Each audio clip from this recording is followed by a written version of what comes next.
Now that this is in place, I would like to ask Alan Rickman. This was, yeah, okay. So we move on swiftly with Dr. Jacek Łagun about układanie informacji w kolejności, sequencing information. Over to you, sir. Thank you. Very difficult two things at the same time. Okay. So, as you've just heard, as you can hope remember from what I told you, the best way to put information in the right order is to focus on the vocabulary and to, well, make your students work with grammar and understand how grammar works within a sentence. I wanted to say at this point that probably you look like this and you're a little bit puzzled, but as you may imagine, I can't really see your faces. So I hope this is what you look, because I haven't said anything. Well, I began with a summary, which is not in the right order, but if you think about that, the information I gave you was like a perfect introduction. I just used the wrong tenses and I started with the wrong vocabulary. Words like so, as you can see. And this is basically how it works when thinking about putting information in the right order. If you want to teach your students, if you want to help them work with the text and understand what comes first and what comes second, you basically have to focus on the lexis, the vocabulary, and here you have to focus first on those grammar words like when, yet, already, and you also have to focus on words which basically show you those like discourse markers. They show you, as it turns out, as I've already said, that something has already been mentioned or something has already happened. But there's also one more thing. You have to make your students realize how grammar works. And Polish grammar, as we all know, is really different from English grammar. And basically, students don't pay attention to grammar. And, we love grammar. They don't. They just would say, I go today, I go tomorrow, I go yesterday. And basically, well, everybody understands, so why would we bother? Another problem is, and I'm really, really thankful to Marta for mentioning the students we have right now, is that basically they are really, really quick. They read quickly, they don't focus, they don't think in a linear way, they just like jump from picture to text to hypertext to a link. So basically this is the way they are. They think quickly. Well, they usually think much more quickly than I do, especially when they have to find some information. When I play online games with my teenage sons, even involving wordplay, they basically beat me because they think in a quick way. But thinking this way doesn't really help you when you have to analyze a text, when you have to focus and you have to see what comes first and what comes next. So the question here is, what can we do to make those, Speedy Gonzales, fast rabbits, hers, whatever you want to call them, into slow, smart turtles? Well, I believe we just have to slow everything down, and we have to use all those tricks and ideas that we can to make our students focus on things. So how do you do that? Well, you do that with the help of basically good old teaching. Just what I keep saying all the time, we as teachers shouldn't be afraid of teaching. It doesn't have to be fun all the time. Fun is good, but sometimes we have to just tell our students, okay, take a look, find the words, see how they work, compare them, see if any answers are possible. If you have an exercise like that, find the correct answer and then tell me what you need to change in the sentence to make these words work, those other words, those incorrect answers work. Another thing is that you have to ask your students, whenever you work with them with the longer text, to look for those discourse markers that tell you that something has happened. You've got like, as it turned out, or well, as it turned out in the text. You have to make your students tell you what these words mean. You can divide them into groups, and then you can have a bit of a game. It's like you work in a group, in 3 groups, A, B, and C. Group A, you look for as many of those expressions as you can find, B the same, C the same. After 2 minutes, the group that has most words wins. And when students give you those words, you discuss whether they actually show you what happened first, what happened later or not. Or you can divide the text. Your students, according to those texts, so group A gets paragraph 1, group B gets paragraph 2, and so on and so forth, and they have to find the expressions and present them to your students. You can also use something very, very old-fashioned, something that students, well, they don't really love it, that is writing.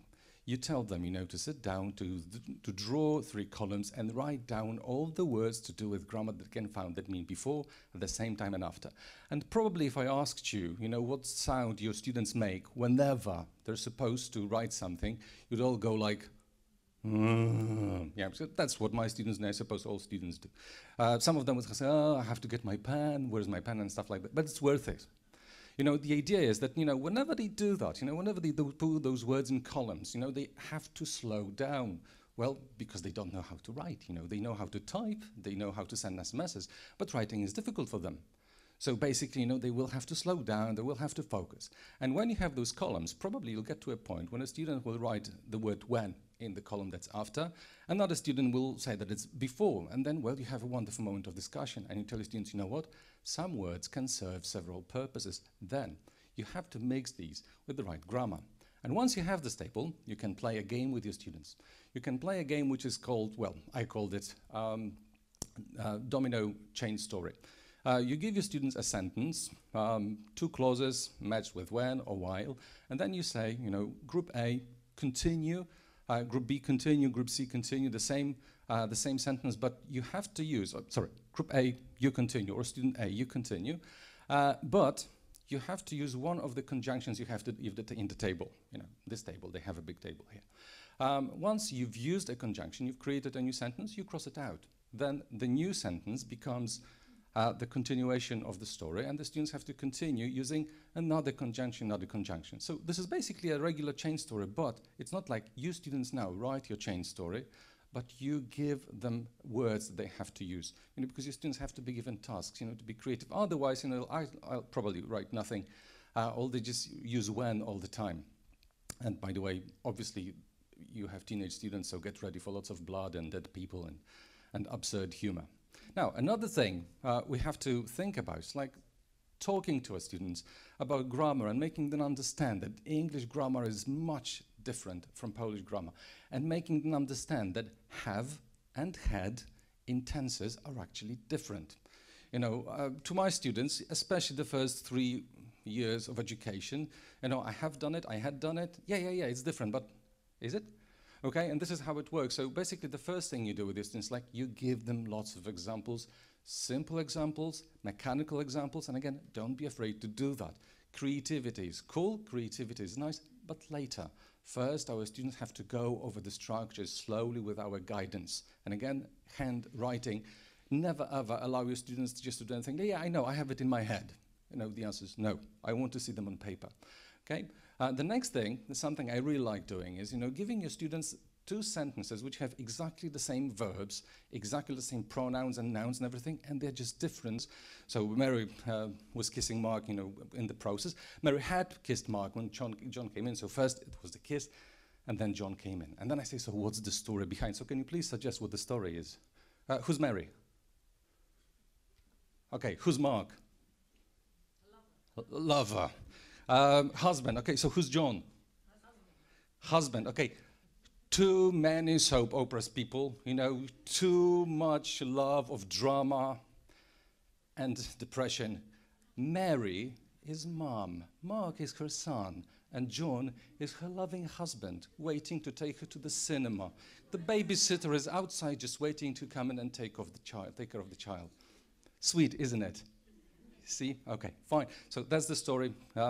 Everybody likes drama, anyway, in my classes, I suppose.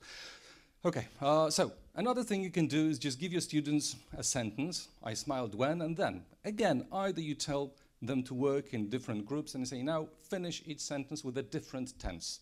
You don't have to use the same verbs, you can use different verbs, but finish in a way that they show you something. Or you divide your students in groups A, B, and C and say group A, past simple, group B, past continuous, group C, past perfect. So, and then obviously you'll come up with those sentences, and then you can discuss things. So I smiled when I saw my crush, basically quite obvious. You know, this is what you usually smile, usually when you see your crush. When I had finished my tofu salad, it's not that obvious. You know, some people are happy because they have finished and they don't have to eat it anymore, and some are happy because, you know, they're full finally. I was watching photos from the party on Instagram, I smiled. It's usually not me in the photos, you know, when you smile. When you are in the photos from a party, people usually don't smile. I don't know why. But the idea is that, you know, again, you tell your students, you know, you give them another sentence and you ask them to finish. For example, I had butterflies in my stomach. You know, if you start with that, basically, again, you can have the same endings, but for different reasons. Like I had butterflies in my stomach when I had finished my tofu salad. Okay, right. But, you know, putting information in the right order is not only about sentences. It's not only about, you know, creating one thought or two thoughts. You know, you have to create a text. And I believe that the best way to understand a text is to be able to create it. If you create a text in which you put things in the correct order, you then can understand. When you get a text like that, you can see what happens first, what happens next. But at the same time, I know that with my students, you know, if I tell them now create a text, most of them will create nothing. I mean, some of them will create an actual text, an SMS, right? But that's the only text that they know. So basically, you need to give them some kind of scaffolding. You know, tell them this is what you do in the text, one thing, another, and on the way, you have to use 3 different tenses. That's your challenge. And then you ask your students to work in pairs. You tell them, now, can you please tell each other the sentences? But again, if one person speaks and the other one listens, basically the other one is kind of passive.